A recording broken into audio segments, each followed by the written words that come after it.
পঞ্চায়ত নিৰ্বাচন 2025 দ্বিতীয় পৰ্যায়ৰ নিৰ্বাচন কামৰূপ জিলাত পৰহি দিনা অৰ্থাৎ 7 তাৰিখে অনুষ্ঠিত হ'ব আৰু কাইলৈ 6 তাৰিখে আমি পোলিং আৰু প্ৰিজাইডিং অফিচাৰ সকলক নিজৰ নিজৰ ভোটগ্ৰহণ কেন্দ্ৰলৈ পঠোৱাৰ ব্যৱস্থা কৰিম আৰু আমাৰ সৰ্বমুঠ কামৰূপ জিলাত এইবাৰ ভোটাৰৰ সংখ্যা হৈছে 12,09,078 গৰাকী আৰু তাৰে ভিতৰত পুৰুষ ভোটাৰ হৈছে 5,09,333 গৰাকী আৰু মহিলা ভোটাৰৰ সংখ্যা হৈছে 5,12,698 গৰাকী ভোটগ্ৰহণ কেন্দ্ৰৰ সবিশেষ এনেকুৱা ধৰণৰ কামৰূপ জিলাত মুঠ ভোটগ্ৰহণ কেন্দ্ৰ হৈছে 1598টা আৰু তাৰে ভিতৰত ভোটগ্ৰহণ কেন্দ্ৰত ভোট অনুষ্ঠিত হ'ব 1274টা আৰু তাত বাদে বাকি ভোটগ্ৰহণ কেন্দ্ৰসমূহত আমাৰ প্ৰতিদ্বন্দ্বীসকল বিনা প্ৰতিদ্বন্দ্বিতাৰে নিৰ্বাচিত হৈছে ইয়াৰ ভিতৰত আমি এইবাৰ প্ৰায় 44টা ভোটগ্ৰহণ কেন্দ্ৰ মহিলাৰ দ্বাৰা পৰিচালিত কৰিব বিচাৰিছো আৰু এই 44টা ভোটগ্ৰহণ কেন্দ্ৰত আৰক্ষী আৰু আমাৰ পোলিং প্ৰিজাইডিং অফিচাৰ সকলোবোৰ মহিলা হ'ব জিলা পৰিষদ সমষ্টি কামৰূপ জিলাত সৰ্বমুঠ সমষ্টিৰ সংখ্যা হৈছে 24টা আৰু তাৰে ভিতৰত ৰঙিয়া সমজিলাত 4টা জিলা পৰিষদ সমষ্টিৰ তাত নিৰ্বাচন অনুষ্ঠিত হ'ব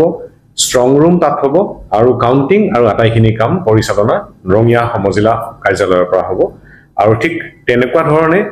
আমাৰ আমিনগাঁও সংহত জিলা আয়ুক্ত কাৰ্যালয়ৰ চৌহদৰ পৰা 8টা জিলা পৰিষদ সমষ্টিৰ কাৰণে অৰ্থাৎ হাজু শুৱালকুছি আৰু কমলপুৰ বিধানসভা সমষ্টিৰ 8টা জিলা পৰিষদ সমষ্টিৰ কাৰণে material distribution material receipt strong room counting আটাইখিনি পৰিচালনা আমিনগাঁৱৰ পৰা হ'ব আৰু ঠিক তেনে ধৰণে দক্ষিণ কামৰূপৰ যি আমাৰ 3টা বিধানসভা সমষ্টি আছে পলাশবাৰী বকুছয়গাঁও আৰু সমৰিয়া এই 3টা বিধানসভা সমষ্টিৰ প্ৰায় 12টা জিলা পৰিষদ সমষ্টিৰ নিৰ্বাচন আৰু তাৰ লগত ষ্ট্ৰং ৰুম কাউন্টিং আটাইখিনি দক্ষিণ কামৰূপ ছোৱালী মহাবিদ্যালয়ৰ পৰা অনুষ্ঠিত হ'ব এই আটাইখিনি আমি পৰিকল্পনা ইতিমধ্যে সম্পূৰ্ণ কৰিছো প্ৰশিক্ষণ কাৰ্যসূচী আমাৰ ইতিমধ্যে সমাপ্ত হৈছে 3টা ৰাউণ্ড প্ৰশিক্ষণ পোলিং প্ৰিজাইডিং অফিচাৰক দিয়া হৈছে কাউন্টিংৰ বাবে আমি প্ৰশিক্ষণ কাৰ্যসূচী ইতিমধ্যে সম্পন্ন কৰিছো আৰু তাত বাদে মাইক্ৰ অবজাৰ্ভাৰ যিসকল নিয়োজিত হ'ব তেওঁলোকৰ তদ্ৰুপভাৱে তেওঁলোকৰ প্ৰশিক্ষণ কৰা হৈছে যোৱাকালি আমি দক্ষিণ কামৰূপ কলেজত পুলিশ সেক্টৰ সিভিল সেক্টৰ তেওঁলোকৰ মিটিং আমি সম্পূৰ্ণ কৰিছো আৰু ইতিমধ্যে আটাইখিনি প্ৰশিক্ষণ আৰু আমাৰ যি সেল বিলাকৰ ইনচাৰ্জ তথা মেটেৰিয়েল ডিস্ট্ৰিবিউশন ৰিসিপ্টত থকা মানুহসকলৰ যিসকল লোক থাকিব ষ্টাফ থাকিব তেওঁলোকৰ আটাইখিনি আমি ইতিমধ্যে প্ৰশিক্ষণ সম্পূৰ্ণ কৰি আমি সাজু হৈ উঠিছো পৰহিলে আমি ইলেকশ্যনৰ কাৰণে আপোনালোকক আমি জনাব বিচাৰিছো যে ভোটগ্ৰহণত সম্পূৰ্ণভাৱে নিয়োজিত আমাৰ বিষয়া কৰ্মচাৰীৰ সবিশেষ এনেকুৱা ধৰণৰ প্ৰিজাইডিং আৰু পোলিং অফিচাৰ প্ৰায় আমাক 1274 গৰাকী লাগে